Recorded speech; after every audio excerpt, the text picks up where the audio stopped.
So, welcome, Laura, to Metalladium Pages. It's a great pleasure to talk with you about Burning Wishes, this new album, The Dark Tower, and more things related to the metal world. And we're starting, I think, with a common question: How was banding been during these 2 years? Because you released 2 years ago the last album, The Wish of the North. Now you are releasing a new album, The Dark Tower. Mm-hmm.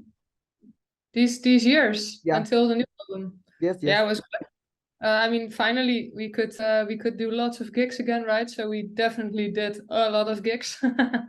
So that was great, and we went to America, South America, for the first time also. So it was really cool. We went to the Mexico Metal Fest, was crazy to attend to, of course. It was really awesome to. And crazy, right? Because we never flew so many times in a row as the Latin American tour. So for me that was also I don't know, it was a special experience. So nice to hear. Nice to hear. So talking about this aspect of your first Latin tour here last year, how was this Mexico Metal Fest? Perhaps do you have some special anecdotes for this Mexico Metal Fest or other dates here in Latin America? Yeah, it was really, really awesome. And yeah, Mexico Metal Fest. It was fun, that so many people from actually really far around, how do you say that? From not in the neighborhood anyway. Like people came from I think from a lot of countries from Latin America. It was funny because we were on the airport. We already saw so many people that were actually traveling to the festival. So yeah, that was crazy. The whole airport was full of metalheads. Yeah. Okay. I never saw so many metalheads on an airport. So yeah, definitely cool. And I loved Argentina. Was kind of special because we stayed there for a few days in a hotel in Buenos Aires, and there was, or Aires, I have to say, right? And there were actually fans in front of the hotel, and it was like also a whole new experience. So and there was even a guy with a Venezuelan flag there. We didn't play in Venezuela, but there were like two guys that got us this flag, and it was really cute. So yeah, it was fun. It was a warm welcome. Okay. Well, now you are sold to different crowds. As usually, perhaps you knew the South American people, the Latin American, and the warm people. So how and many artists that when they came in the past to see it, many fans says, well, many artists say that the Latin American people are the more passionate or the more warmest, etc., etc. So perhaps do you have this same approach, or perhaps do you have other point of view about the Latin American people? I think yes. I mean, yes and no. It was. I mean, the thing is, that I expected them to be extremely crazy, but because of this extreme expectations, I think it was kind of okay in the end. Because I remember one time playing in Spain, and of course it's also it's Spain, right? So it's kind of more or less the same culture, I guess, just a little bit. I'm not sure. I don't know the ins and outs, but people there, basically, if I would want to go in the crowd, I couldn't really get away. I was stuck. It was Leyendas del Rock, and it was cute. It was kind of cute because you feel the love of the people, but you're also stuck. and maybe it's because there were clubs but I didn't really get like stuck in the crowd. Okay. I mean, but I did get people were continuously wanting to take pictures, yes, but I didn't like they didn't make me be stuck. So to me it was, I expected this craziness again, and they of course they are passionate and they do ask and continuously also, but I don't know, it was not as super crazy as expected, but it was really cool to see. I think also again at Argentina especially, it was also funny to see they're so much into football. So we had in the backstage we had football on screen. Yeah. And I guess they deserve to win the World Cup, right? Because there was football on screen, and then at the end of the gig they were totally that they couldn't stop doing this football song for us, and it was cool. So yes. Well, the Argentinian crowds love the soccer, and well, talking about from this new album now. So, what for you? What are the biggest difference that exists already from the previous one, The Witch of the North? Perhaps it's more sustained, more stronger. But when I hear old album, I denote a lot of Manowar influence, more stronger, more stronger heavy metal than the previous one. Yeah. We decided this album, we wanted to do it about the Blood Countess, and yeah, it's super dark, right? It's a really dark theme. And we wanted something, to fit. Indeed, we made the decision to make it a bit more dark than last time, and the theme also fits. So yeah, this is what we chose to do for this album. And for me, it's hard to hear if it's so much different than the last albums, but I think because of the theme, it is probably, yes. It's a pretty dark theme. So yes, that's a curious thing that it is a dark sound, because especially when we saw the cover art, the cover art is more dark than the previous one, were more light, fire, etc. So why do you decide to lean down to this aspect, more dark an album? What are perhaps the pandemic was that's the reason why the band captured the darkness of these times, no? Yeah, maybe. I don't know. We just wanted to make something heavy and with a bit creepy, So this is why I guess we wanted to be a bit more, I think, almost horror movie related, right? Like this intense, creepy feeling. We wanted to do a bit more of that with this album, yeah. No, So it doesn't necessarily have to do with COVID, I think, but it's just maybe coming out of The Witch of the North, we thought, okay, and now something dark again, I think that's why. Okay, other special thing about these new albums that you changed the label, because you in the past was where the Nuclear Blast, now we're Napalm Red, all top labels in the world. So why this kind of transition happened in the band from the Nuclear Blast to the Napalm Records? Because as we know, Marcus, the founder of the Nuclear Blast, split up with the other stuff from Nuclear Blast and create their own label, Atomic Fire Records. So perhaps this change of label has to do with the Marcus departure of Nuclear Blast, and Nuclear Blast entered to the Sony Entertainment. To Sony Entertainment.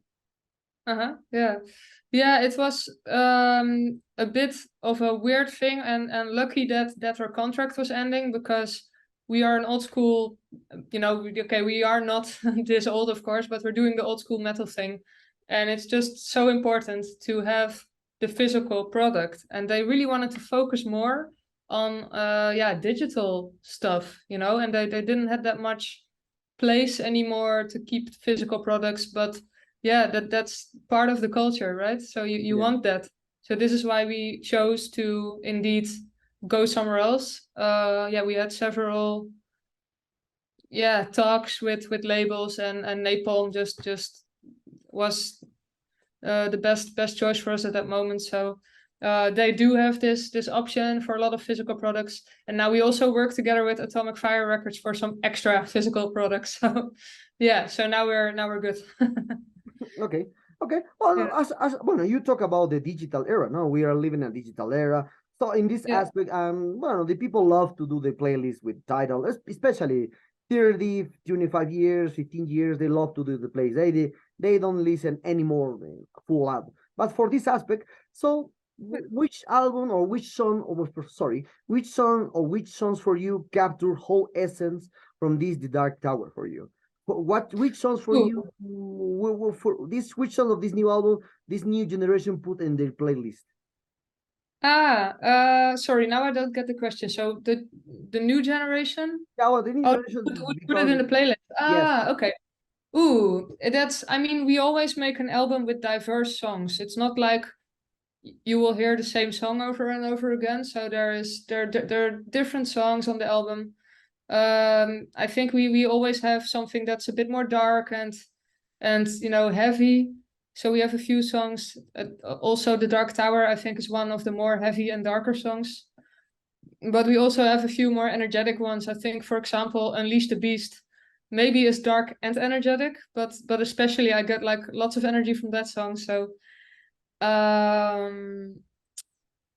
and we have some that are more melody based again, although maybe a bit more dark than last album, maybe a bit more melancholic. But for example, Heart of Ice is more melodic again. So it kind of depends on your mood, I guess. If you want to put something in a playlist, and you want dark and energetic, I think The Dark Tower would be okay, and Unleash the Beast would work. But yeah, we also have a ballad again, so probably you would leave out the ballad. It depends on Well, what you're in the mood for, I guess. Yeah. okay, okay. And how was the composition process of this the new tower? How was the composition process? Because we are ending the pandemic at that time, so now we're well, we're far away from the pandemic. So how was Yeah. the composition process of this new album? Perhaps do you have some a little troubles for the end of the pandemic, or perhaps always too easy to record, compose? Yeah. Well, it's to be honest, nothing really changed that much. I was kind of planning on going to Switzerland indeed, because the pandemic was not there, and maybe I could actually join, because I'm the only one, or was the only one, that doesn't live in Switzerland. But actually we did it like last time. So I just, they sent me things, we're on the phone, or we're maybe, yeah, we're on the phone and we talk about it a bit. And there's a demo, and I just start writing the lyrics and the vocal lines for it. Or maybe there's like a little melody line or a little lyric ID, and I just, I try to, of course, write something in the spirit of The Dark Tower, right? So this is how we worked again. So it was with a distance again, with just via the internet. And yeah, nothing really changed that much, to be honest. The only thing, of course, that changes is there are more distractions. You have other things going on. Life started again, right? So before this, I had more time to do stupid things. Like I learned how to do my nails, during COVID time. And yeah, and I also, okay, well, not entirely stupid. I also did, cool things like a live stream with music and stuff like that. So basically, I don't have time anymore for that at the moment. But yeah, that's the only difference, to be honest. I just have less time for hobbies that I would usually have, but we just wrote the same as normal, actually. Yeah. Mm. Okay, I see that the discography and Burning Wish of the band since your inception, you have a difference of a year of 2 years that present a new album. So it's perhaps as a main. So into this aspect, could this be a pattern or perhaps a way to do present new albums and Burning Witches every year or each 2 years? Yeah. Well, you know Buckethead? Do you know the artist Buckethead? Okay, no.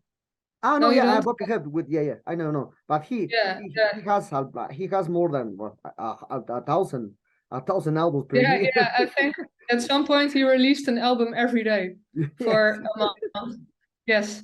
So yeah, we were thinking about doing that, but then we talked with each other. We said, we can do that, but then we get repetitive, right? They say about Buckethead, yeah, he gets repetitive, so we just keep it a maximum of one per year. Okay, We okay, don't want to get too repetitive.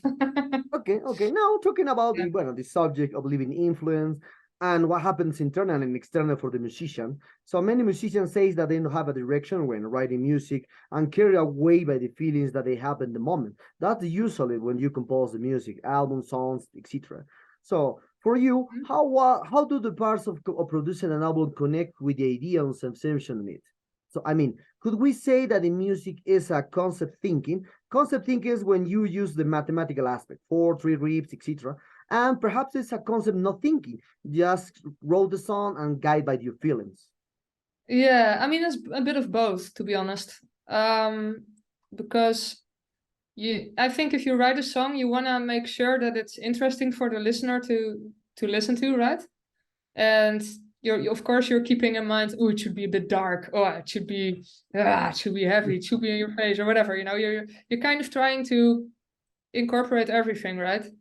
So yeah, it's kind of writing, I think, is a process where all these creative things come kind of together. They kind of happen at the same time almost. It's, yeah, of course you keep, I mean, if I write something, I keep structure, because before I start writing, I kind of try to know what's most important, right? Because that's what you're going to put in the chorus.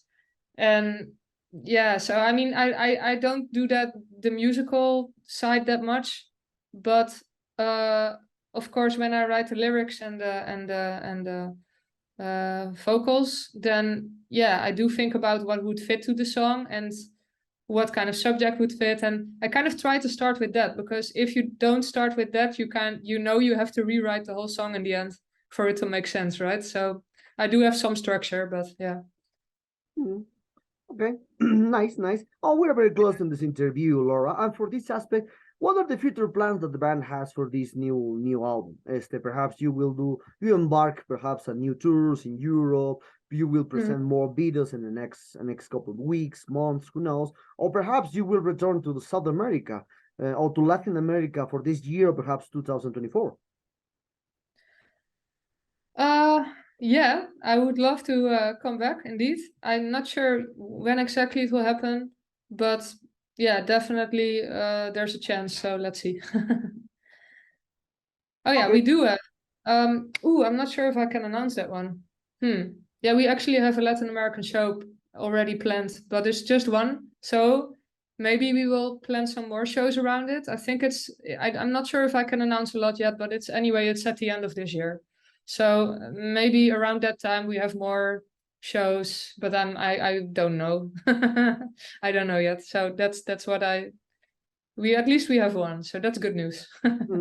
Okay, nice to hear, nice to hear. So when we spoke about we spoke from the last 2 years ago and talk about the last album. I asked you a different questions, so no just metal. Like I said in the first question, talking about from other aspects into the metal world.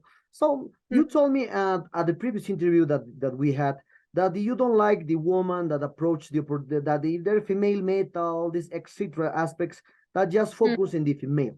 So you always told you at that time you told me that the woman had to work hard to a better way to see their music in a good positions in the music industry. So that's the way you do that. That's your point of view. So now with 2 years with a few female bands that around the world are were most successful in the world. How do you see now this aspect in general? The woman, the metal, the relations, etc.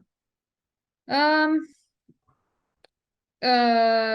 well, how do I see it? Yeah. I don't think did a lot change. I'm not sure if a lot changed. I mean, it is getting a theme that people think, oh, there are more and more females in metal, so maybe that's true though. But yeah, did my viewpoint change? That's a good question.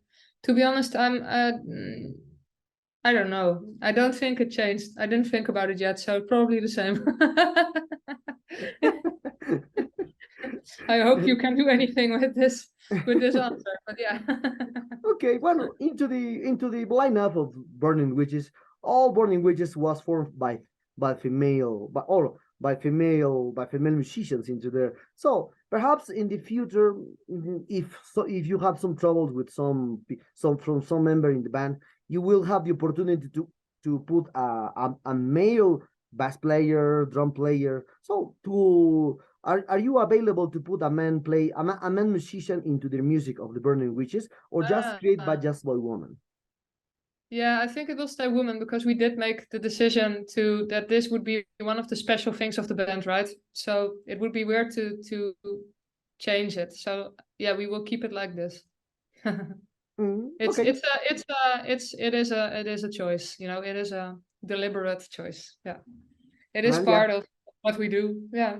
No, it's okay, it's okay. So I am talking about other aspects. I always consider it that rock or metal music is the music of people that may age, but they keep spirit young. So I listen to the last records from the classic bands, and after decades, many of them managed to keep the energy. But to be realistic, nothing lasts forever. So, in your opinion, what do you think is going to happen when most classic bands that can perform on stages will be retired? Do you think that there are younger bands that carry the torch in that aspect?